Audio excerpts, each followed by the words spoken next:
Ayan po, maluwag na yung yung kalsada dito sa Quiapo, mga ka-subscriber. Ganyan. Ayan, hindi katulad noon. Opo, sana po ma-monetize. Hindi pa po ako monetize.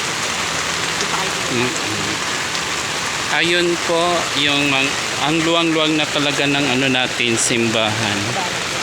Dati po nung hindi pa naayos dito, masikip talaga, hindi ka makadaan. Noong si Mayor Isko na po, ang luwang-luwang na. Tingnan nyo. Dati talaga kahit gabi nagtitinda yung mga tao. Ngayon, na po, talagang maayos na. Inaano na po talaga niya. At saka bibigyan po to sila ng pwesto. Di ba, Nay? Saan kaya din? Pero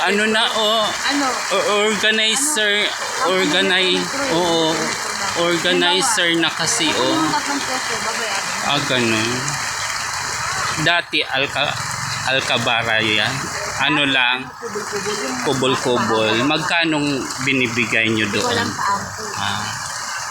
Ayan po, ang ganda na po. Ang luwang-luwang na. Dito po yan sa Quiapo, banda po tayo. Ayan po mga ka-subscriber. Ang luwang na po. Nagtitinda po si ate ng kandila. Nagsindi po tayo ng kandila. Kasi po, birthday po natin ngayon. 50th birthday. Diba? Mag-subscribe po kayo sa aking YouTube channel po mga ka-subscribe. Maayos na po ngayon, malinis. Ayan, malinis po mga ka-subscriber, malinis. Sa umaga daw may nagtitinda pero dito naghabulan po sila kasi wala pang ang maayos. Syempre ang kailangan po nila yung makakain din sa pang-araw-araw, kaya nagtitinda po sila, pero bibigyan naman po sila ng pwesto daw ni Isko Moreno. At least maayos na po, hindi na magulo, hindi na masikip, parang organized na. Ayan po, papasok na tayo. Sige, salamat po ate ha.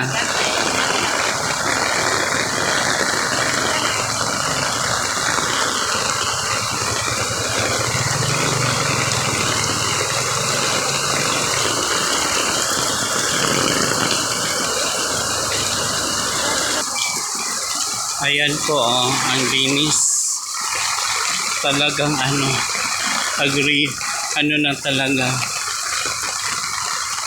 Yun. Dati kasi yan doon, talaga puno talaga yan ng mga ka-subscriber. Ngayon talagang organized na po ang mga paminda. Dito tayo po, papasok tayo sa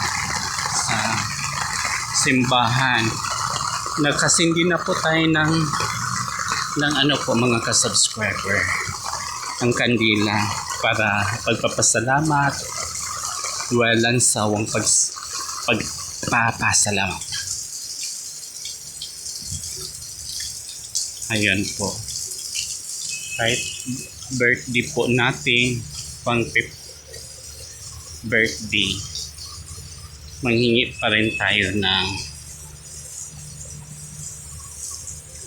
papasalamat po sa may kapal na binigyan tayo ng additional 1.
Ah, ayan po mga ka-subscribe.